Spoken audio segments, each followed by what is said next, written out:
Last Friday, on China's National Day, when it celebrates its founding, the People's Liberation Army sent 38 planes into Taiwan's air defense identification zone. On Saturday, it sent 39 planes. On Sunday, another 16 planes went in. And on Monday, 56 Chinese warplanes entered the zone, the most incursions in one day on record. On Wednesday, Taiwan's defense minister said the tensions between his island and mainland China were at their worst in 40 years. Then earlier today, on Taiwan's own National Day, Taipei held a massive military parade showing off its shiny hardware for all to see. So, are the two headed for war?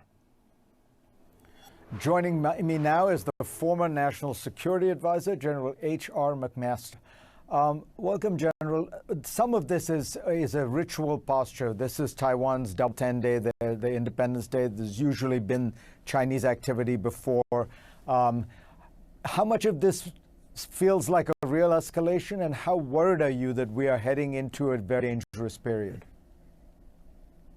Hey, Fareed, it's great to be with you. We are entering a very dangerous period, I think. I think that the Chinese Communist Party thinks it has a fleeting window of opportunity to realize, the annexation of Taiwan as part of this campaign of national rejuvenation, which of course is tied back to the party's obsession with its exclusive grip on power and its fear of losing control.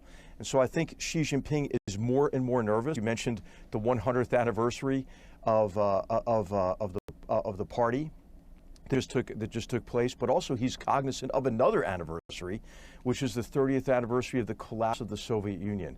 And you see the party racing to extend and tighten its exclusive grip on power internally, and then step up its aggressive actions externally, from bludgeoning Indian soldiers to death on the Himalayan frontier to the militarization of the South China Sea and ramming and sinking vessels there, and declaring that it would fire on vessels that did not recognize what would be the largest land grab in history, the economic coercion aimed at Australia, and of course Taiwan is the area that they're most obsessed with in connection with this campaign of national rejuvenation. And I think it's worth pointing out, Fareed, that Xi Jinping made a speech 2 days ago where he made that explicit connection.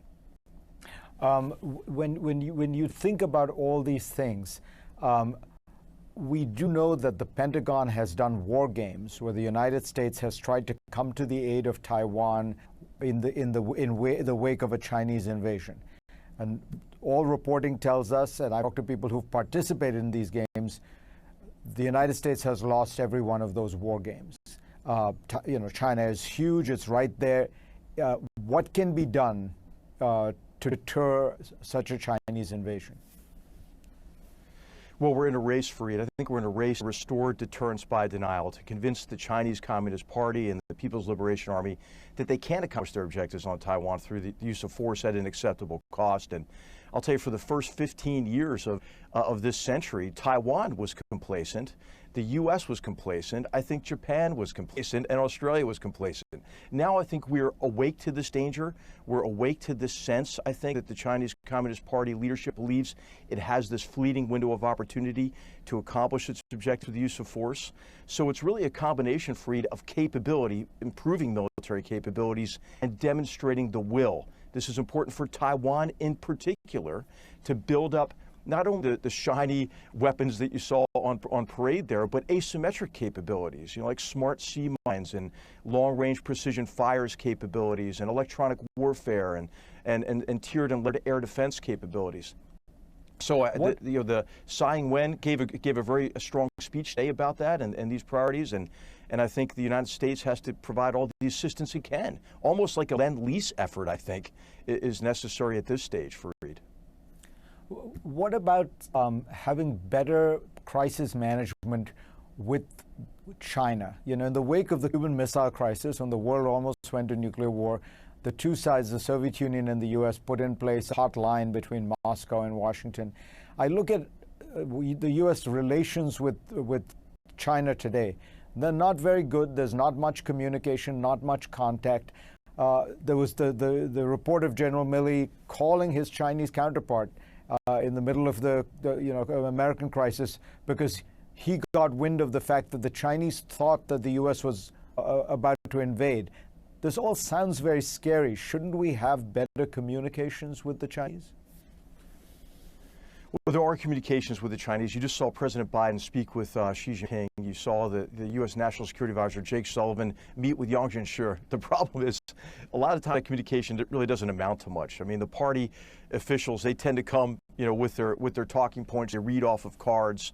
And what you're seeing is really a Chinese Communist Party that is much, much more aggressive, Fareed. And we've seen it internationally, right, with this wolf warrior diplomacy. I mentioned the campaign of economic coercion aimed at Australia. So I think having lines of communication open are one thing, but I don't know if the Chinese Communist Party leadership on the other end is listening. I think that they also have a perception these days, Fareed, that we're weak, right? They've been watching the traumas we've gone through, of a pandemic, a recession associated with the pandemic, the social and racial divisions laid bare by George Floyd's murder, the vitriolic partisanship that culminated in an assault on the Capitol. And I think they're looking at all this and thinking, hey, the United States is weak.